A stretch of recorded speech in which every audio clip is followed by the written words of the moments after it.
Hello guys, here is the review of victory Venkatesh సంక్రాంతికి వస్తున్నాం. Director by Anil Ravipudi. ముందుగా అందరికీ సంక్రాంతి శుభాకాంక్షలు. సంక్రాంతి అంటేనే కుటుంబంతో కలిసి ఎంజాయ్ చేయాల్సిన పండుగ. అలాంటి ఈవెంట్కి ఫ్యామిలీ ఆడియన్స్ ఇష్టపడే వెంకటేష్ గారి సినిమా వస్తే అదొక పండగే.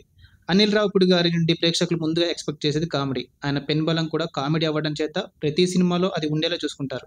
దానివల్ల ఫెయిల్యూర్స్ కంటే కూడా సక్సెస్లే ఎక్కువ. అంతేకాకుండా వెంకటేష్ అండ్ అనిల్ రావుపుడి గారి కాంబినేషన్లో ప్రీవియస్గా వచ్చిన F2, F3 సక్సెస్ల తర్వాత ఇది మూడవ సినిమా. ఈ సినిమాలో ఆడియన్స్ ఏదైతే కోరుకుంటారో అన్ని ఎలిమెంట్స్ ఇందులో ఉన్నాయి. ఫైనల్గా సినిమా చూశాక నాకైతే నచ్చింది ఫ్రెండ్స్. ముందుగా టెక్నికల్ విషయానికి వస్తే బీమ్స్ మ్యూజిక్ మూవీకి చాలా ప్లస్ అయిందని చెప్పాలి. అంతేకాకుండా రమణ గోగుల గోదావరి గట్టు సాంగ్ కూడా ముందు నుండే సినిమాపై అంచనాలు పెంచింది. పొంగల్ సాంగ్ కూడా స్క్రీన్ మీద చూడడానికి బాగుంది. Sameer Reddy cinematography and Tamil editing డీసెంట్గా ఉన్నాయి. ప్రొడక్షన్ వాల్యూస్ కూడా రిచ్గా ఉన్నాయి. ఇక మూవీ స్టోరీ ఏంటంటే, తెలంగాణ రాష్ట్ర సీఎం కేశవ అలియాస్ నరేష్ను కలవడానికి ఫారెన్ నుండి వచ్చిన మల్టీనేషనల్ కంపెనీ CEO సత్య ఆకెళ్ల అలియాస్ అవసరాల శ్రీనివాస్ను ఒక గ్యాంగ్ కిడ్నాప్ చేస్తుంది. సీఎం అతను రక్షించడానికి సస్పెండ్ చేయబడిన DSP యాదగిరి దామోదర్ రాజు అలియాస్ వెంకటేష్ను నియమిస్తాడు.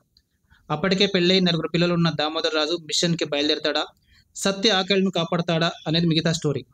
ప్లస్ పాయింట్స్: వెంకటేష్ గారి కామెడీ టైమింగ్, ఐశ్వర్య రాజేష్, మీనాక్షి చౌదరి నటన, Bheems music and comedy scenes. Minus points: స్టోరీలు దమ్ము లేకపోవడం, గెస్సింగ్ సీన్స్, అక్కడక్కడ స్లో నరేషన్.